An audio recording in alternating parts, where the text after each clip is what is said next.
The early monarchy, the anthology of King David.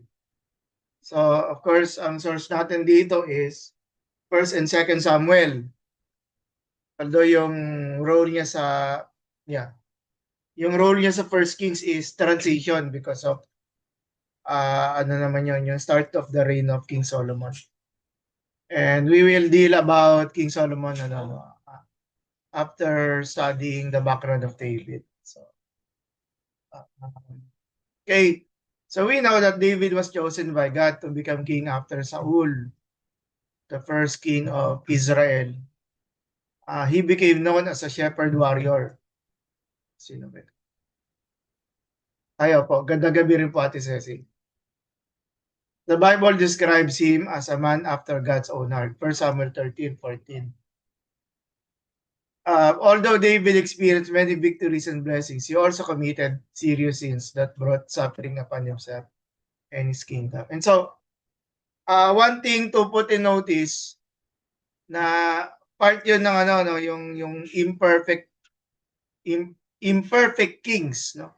Like Saul, David, and Solomon, nandun talaga nila they were ano talaga open to temptation talaga.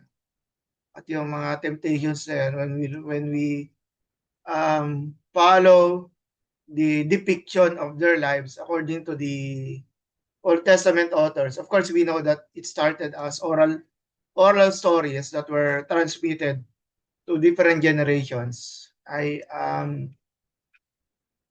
Yung malaking portion, no, na it didn't end well. Although David, oh yeah, so he committed, and his kingdom life was demonstrated both the greatness of God's grace and the consequences of human failure. And part yun talaga ng ano, no, yung challenges of leaders that we really like David, although the word grace was not used there, but I know he's also dependent sa grace ng God and in his ministry as the king of Israel. David's kingship became the model for future kings in Israel, and pointed forward to the coming of the Messiah, Jesus Christ, who is called the Son of David. But before I go over dun kay Jesus, ang when the kingdom was divided, yung northern kingdom was called the Kingdom of Israel, at ang kanilang capital ay sa Samaria. And then the southern kingdom was the Kingdom of Judah. Laging dinidescribe when you observe na doon sa northern kings, lahat sila ay describe as they committed sins, no? And they were considered as um yung contemptible yung ano, no, yung kanilang rule. Not unlike si David at some. I'm not saying all of the kings of Judah did it right, pero marami din sa mga kings of Judah in the south, no, were not able to follow the model that the model King David presented. And then David was born in Bethlehem in the tribe of Judah. Important dito kasi even back when we go back dun sa study sa Matthew chapter 2 about the coming of the kings, no, or the Magi who visited David. At ang tanong kay King Herod na mga visitors na ito, nasaan yung hari ng mga Hudyo? And so it was pointed out yung Bethlehem, which was the hometown of King David. At described that he was a shepherd was the youngest son of Jesse, at he was caring for his father's sheep when the time um, the prophet Samuel visited his place para hanapin yung tinuturo ng Diyos na siyang papalit kay King Saul. David's early life as a shepherd prepared him for leadership. Hindi po ito original story. No? Meaning, hindi ito po unique kasi si Moses, no? Si Moses after he fled doon sa ano no sa Egypt, after killing an Egyptian, sparing the life of a Hebrew slave. Siya po ay naging shepherd sa flock ni ano no ni Jethwel. Kanyang ano ang kanyang father-in-law.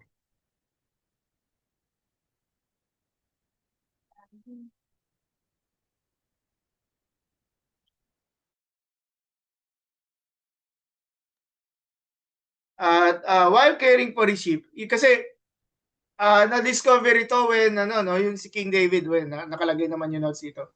While caring for the sheep, he learned courage, patience, and dependence on God. At imagine nyo, ang role dito is protecting the flock. Protecting the flock.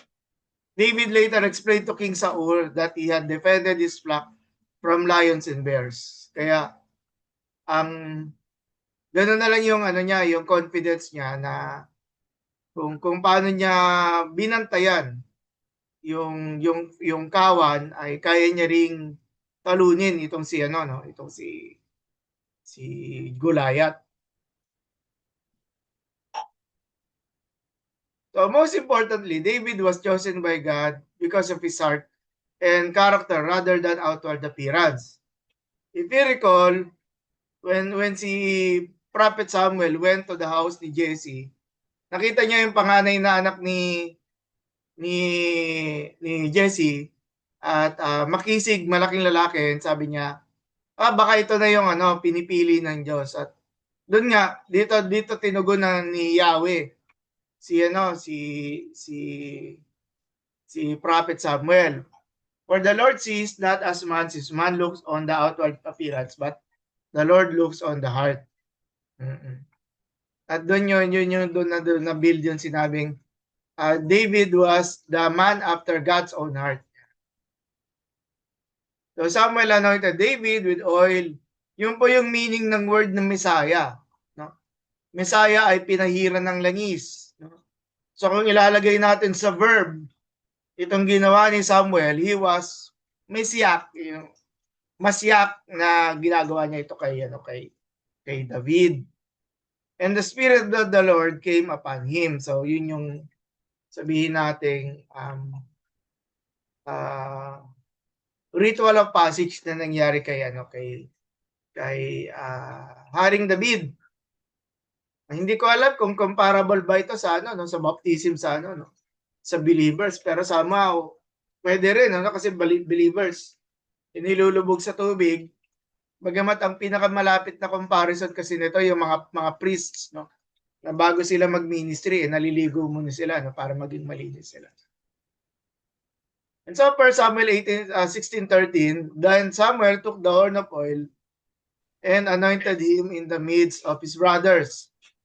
So he was honored. Siya yung bunso, pero siya yung naka-receive ng honor doon sa harapan ng kanya ng tatay. Ay hindi binanggit din yung nanay ni David ano. Kaya hindi tayo sigurado, pero we shall say na lang safe na lang na masabi this was a family affair na kung saan yung anointing na ito at kung paano nagmanifest yung ano no yung work of the Spirit dito kay David after he was anointed. Hindi din masyadong ipinaliwanag ng ano no. Hindi pinaliwanag ng author no. Unlike nung kay King Saul nung nag-rush sa kanya yung spirit ano siya no, nag-i-speak siya ng kagaya ng mga prophets no. And so even after Saul's first disobedience, the prophet Samuel already spoke of a ruler who would replace him. Mas nakita natin ito dun sa mga details na pinag-usapan natin kay King Saul last meeting. After Samuel anointed David, the author notes that the Spirit of the Lord came to him. This Spirit of the Lord was the sign of God's approval, which was also experienced by the judges. The Othniel 3:10, Gideon 6:34, Jephthah 11:29, Samson sa mga verses na to. But for Saul, a different spirit came. As a sign of God's disapproval, an evil spirit from God, similar to the one experienced by Abimelech in Judges 9:23. So siguro, mapupunta tayo doon sa question, yung spirit na to ba na nag-move kay David at doon sa mga judges, ay pwede ba nating masabi na ito yung Holy Spirit? Bagamat hindi pa buo yung concept ng Trinity, kasi the concept of the Trinity is Father, Son, and Holy Spirit. At yung role ng Son ay absent dito sa story na ito, which is a New Testament understanding. Wala naman sigurong masama if we say that the source of the Spirit moving in David is the Holy Spirit. Maliwanag naman, it is coming from God. So pwede nating masabi is referring to the same person of the Trinity. At si David first gained national attention through his victory over Goliath, the Philistine giant. While the Israelite army feared Goliath, David trusted in God's power. So, yung tapang ni David, ang naging sabihin natin, kasi ang naging cause ng kanyang rise into power. Kasi when David defeated Goliath, naging one of the generals ni King Saul si David. You come to me with a sword and with a spear and with a javelin, but I come to you in the name of the Lord of hosts. No? And so we say, meron siyang sword, si Goliath, meron siyang sword, meron siyang spear, meron siyang javelin. Magkakaiba po yung function na yon. Yung sword marahil nandun pa siya sa scabbard, yung sukbitan ng kanyang espada nasa gilid, no? Tapos yung javelin, ito yung inihahagis. Yung spear, ito naman yung syempre yung pinanlalaban do sa mga nakasakay sa kabayo para malayo pa lang naabot sila. So we can say, tapos ang gamit ni David was a slingshot. No? So we can say si Goliath was heavily armed, no? Pero sa kabila ng kanyang pagiging heavily armed, no? Yung spirit ng God ang naging cause ng ng power ni yung pinaggagalingan ng power ni David. And then David defeated Goliath with a sling and a stone, demonstrating faith and courage. The victory made him famous throughout Israel. Afterward, David served in Saul's army and became successful in battle. And David went out and was successful wherever Saul sent him. And so, isa na naman ding reason ito na kaya napuno ng inggit, no? Puno ng inggit si si Haring Saul dito sa mandirigma na to na si David, di ba?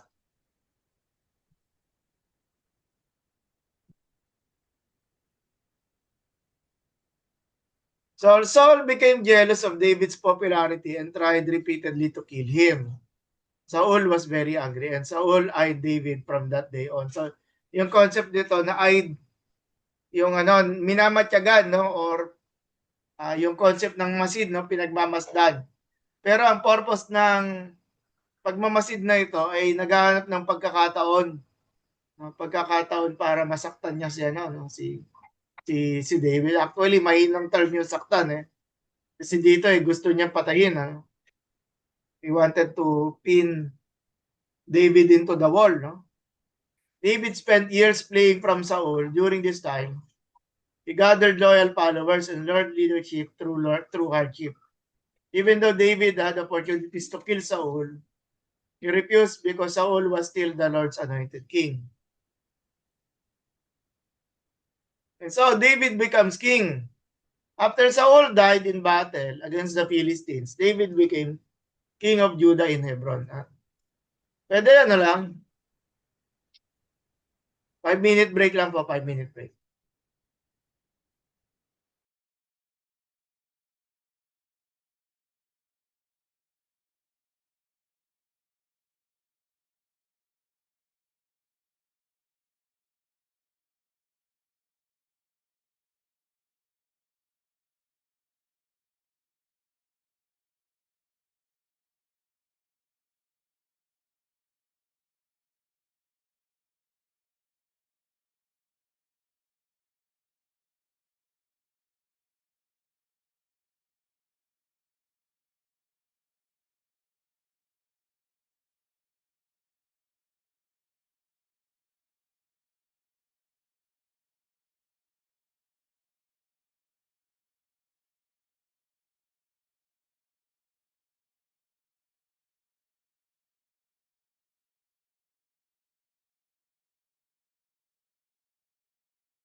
Okay, so let's continue. So yun po, no? And after Saul died in battle. So yun yung naging cause ng transition, no? Transition. David becomes king of Judah in Hebron. And the men of Judah came and there they anointed David king over the house of Judah. 2 Samuel chapter 2 verse 4. Pero if we go back do sa story ni King Saul last meeting, nung nagkaroon sila ng labanan si Haring Saul nagkaroon ng labanan sa kalaban ng mga Philistines kasamang namatay doon ang ilan sa mga anak ni ilan sa mga anak ni Haring Saul, no. So anong tawag mo dito? Disqualified agad sila to to disqualified. Paano ika-qualify yung wala naman doon? Yeah. So naghanap sila ng fitting successor at ito nga si David. Later after conflict between Saul's supporters and David's followers, all of the tribes of Israel united under David. So all of the elders of Israel came to the king at Hebron. Yun yung lugar kung saan siya pinronounce as king. King David made a covenant with them and they anointed David king over Israel. Chapter 5 verse 3. David then captured Jerusalem. So before yung Jerusalem was under the Jebusites, no? Isa silang specific tribe na yun yung kanilang region.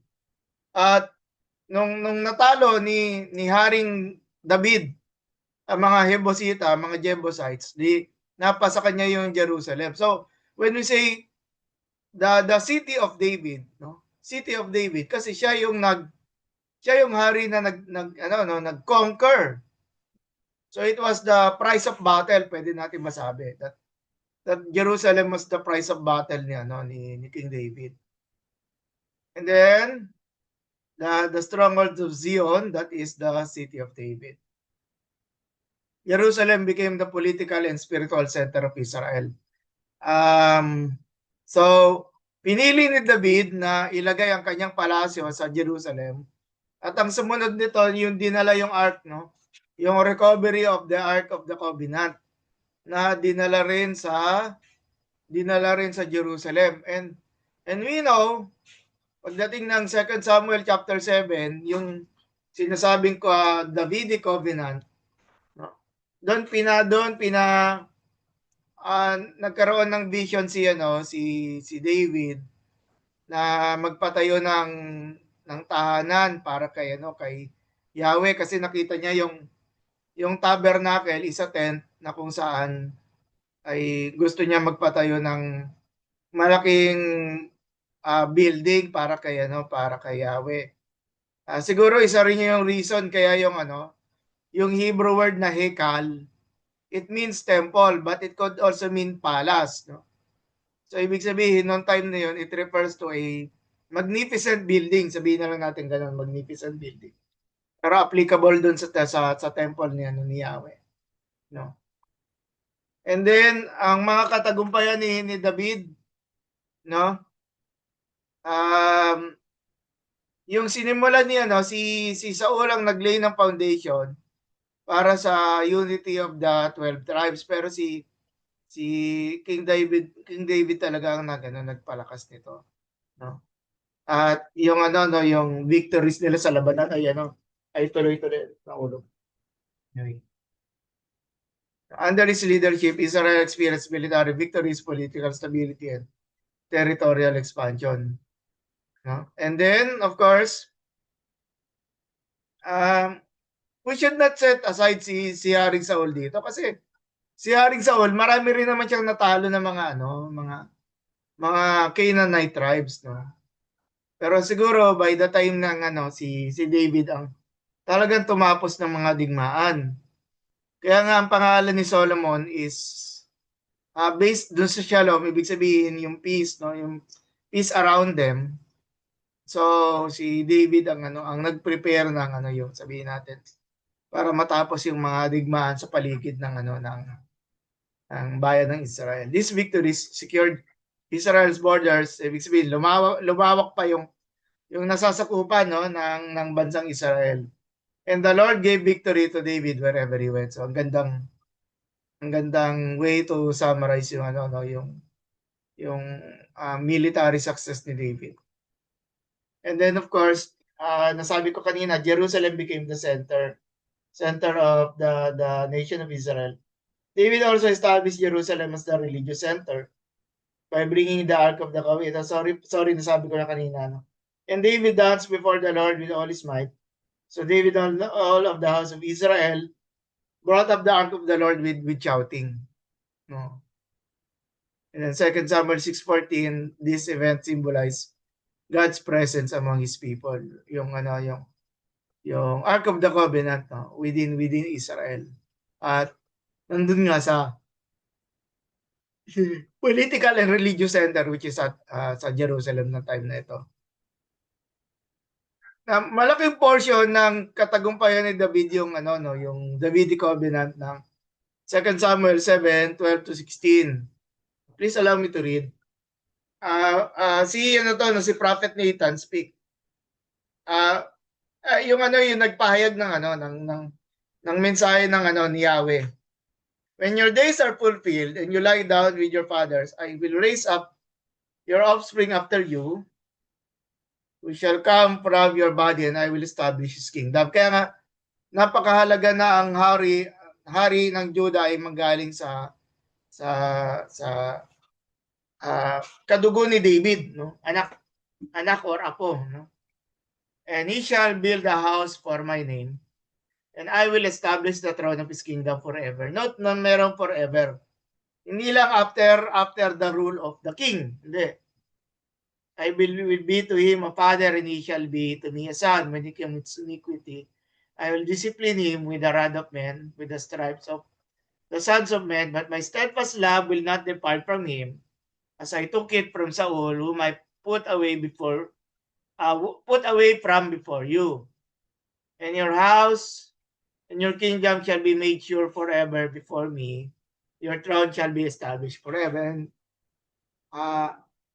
to clarify things, ang initial fulfillment ng event na ito ay kay King Solomon. Okay? Kay King Solomon. Pero dahil tayo ay mananampalataya, we look forward na itong Davidic covenant na ito, ay ano rin, ay applicable din kay Jesus na son of Joseph at the same time si Jesus pa ay son of God. However, let's talk about the failures of David. No? Failures of David. Pinakamataas dito yung adultery with Bathsheba. David's most famous failure involved Bathsheba. While his army was at war, David remained in Jerusalem and committed adultery with Bathsheba, the wife of Uriah. 2 Samuel 11, verse 2 to 4. And then, shortly, after itong commission ng adultery na to, dahil nga nagsabi si Bathsheba kay Haring David na siya ay buntis, para pagtakpan yung pagkabuntis ni Bathsheba, pinatawag niya si Uriah. Sabi niya kay Uriah, sipingan mo yung asawa mo. No? Pero hindi pumayag si Uriah. At dahil dito, 2 beses niyang inalok na hindi umuwi. Sabi ni Haring David kay Joab, ipapatay, gawan mo nga ng paraan para mamatay itong si Uriah. At yun nga, set Uriah in the forefront of the hardest fighting and then draw back from him. So biglang maiiwanan siya doon. Iiwanan ng walang backup si Uriah. Kasi nga, yun yung talagang plano nila para mamatay siya. Nakakalungkot lang kasi siguro meron ding ibang mga sundalo ni David na nadamay doon sa ginawa nito ng mali nito ni Haring David. And then sabihin natin nung una na masunurin si David, ang karaniwang or yung almost lahat ng natatanggap ni David ay mga pagpapalang galing sa Diyos, no? Pero simula nung naging adultero si David kay Bathsheba, no? Sunod-sunod na yung mga sabihin natin mga misfortunes. Sabi ng ibang term dito kamalasan, pero sabihin na lang natin mga tragic experiences na nangyari. Ito si Amnon yung panganay na anak ni Haring David. At si Amnon ay si David rather ay may asawa pang um nalimutan ko pangalan ng nanay ni Absalom at saka si Absalom niya kasi si Tamar kasi magkapatid, no? At itong si Amnon na nagustuhan niya yung kanyang half sister, ni-rape niya itong si Tamar. However, ang naging sama ng loob ni Absalom, walang ginawa si Haring David para pagalitan man lang si Amnon, no? Kaya ang nangyari, para pagigantihan ni Absalom, pinatay ni Absalom si Amnon. And eventually, mga kasunod nito, nagrebelde si Absalom laban kay David. Kinuha ni Absalom yung kaharian, di ba? However, ano rin, through an unfortunate event, no? Nung nagkakaroon ng digmaan, no? Nagkaroon ng opportunity si Joab, yung general ni David, no? Na patayin si Absalom kasi nung sakay si Absalom ng kabayo, sumabit yung buhok niya. So, pag titingnan natin, hindi naman yun regular na nangyayari, di ba? Pero sabihin na lang natin, ganun hindi siya regular na pangyayari na yung buhok ng isang tao ay sasabit sa puno. No? Ayun yung naging opportunity kaya napatay si Absalom. So, malungkot, di ba? Kasi namatay si Amnon, namatay si Absalom sa kamay ng kanyang mga tauhan, na-rape yung anak na babae. So, yung hindi, yung sense ng curse ay nandun na sa family, di ba? At yung isa sa pinakamalaki ring kasalanan ni David ay binilang niya yung kanyang karya, utos siya na magkaroon ng census. Pagbibilang ng tao. David conducted the census of Israel out of pride and dependence on military strength rather than God. So, in fact, si Joab, yung kanyang general ay tumututol. Sabi niya, wag sanang gawin ni David yon kasi alam ni Joab na meron lang yung kinalaman sa pagyayabang, no? At yung pagtitiwa.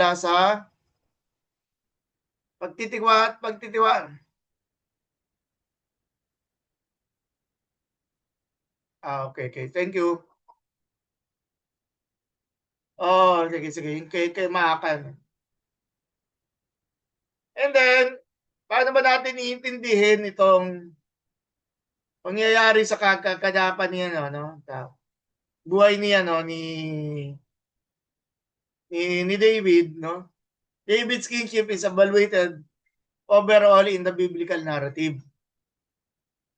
Yung except doon sa since niya with Bathsheba at yung mga sunod-sunod na mga failures niya.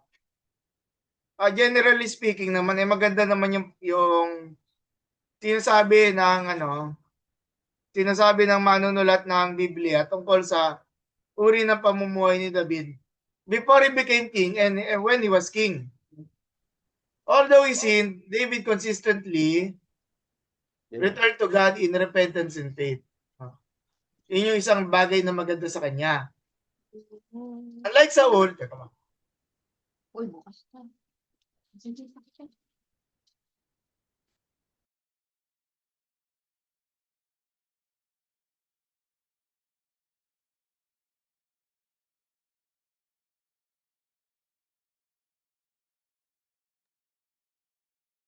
And then David admitted his guilt and humbled himself before God. His repentance showed a genuine relationship with the Lord. So, mga kapatid, so natututo tayo hindi lang doon sa uri ng pamumuno na meron si David. Kung hindi, tinuturuan din tayo doon sa kanyang, yung iiwasan natin na magkamali at yung panunumbalik ni David sa Diyos kahit na siya ay nagkasala. So kailangan tingnan natin yan. Kailangan i-consider natin yan as part ng mga things that we can learn from the life of David as leaders within the church. No? And then, David was successful because he trusted God. No? So saan po yung source of success ng Diyos? Source of success ni David ay nagtitiwala sa Diyos. Ganun din tayo. Bagamat of course yung resources, important din yan, nakakatulong siya. Pero pinakamahalaga ng pananagumpay ng mga manggagawa ng Panginoon ay ang pagtitiwala sa Diyos. And David also desired to honor the Lord. His leadership united Israel politically and spiritually. He expanded the kingdom, established Jerusalem, and prepared the way for Solomon to build the temple. At nung preparation na ito, na pagdating ni Solomon, hindi na kailangan ni Solomon makipagdigmaan kasi if my recollection is correct, ay tinapos na ni David yung mga digmaan. Ano? David had lasting theological significance. The prophets later spoke of a future king from David's line who would rule forever. At ayun na nga, we look forward to the Lord Jesus Christ. In the New Testament, Jesus is identified as the fulfillment of the Davidic covenant. Luke 1:32 to 33 says, the Lord God will give to him the throne of his father David, and he will reign forever. Hindi lang ito yung reign forever na dahil sinabi ni Prophet Nathan kay King David, kung hindi literally as the Son of God, no? And as the Son of David, he fulfilled no yung hari na righteous na hindi na mamamatay pa kahit kailan, no? Yung, of course, that was after the resurrection. Nevertheless, David's reign also reveals the dangers of his power, temptation, and moral failure. He since brought suffering to his family and nation. No? Damay nga yung mga anak niya, ganito. The Bible honestly records both his strengths and weaknesses, presenting him as a realistic human figure rather than a perfect hero. Yeah. So, ayun po, yun po yung tungkol sa pag-aaral natin kay King David. May mga tanong po ba?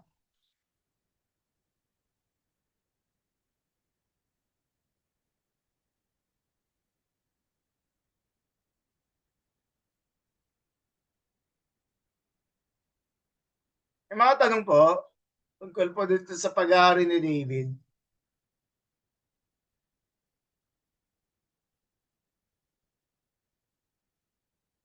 Well, pwede nyo rin naman po i-reserve yung questions nyo after ng yung susunod na lessons natin. We will take a break po muna, no?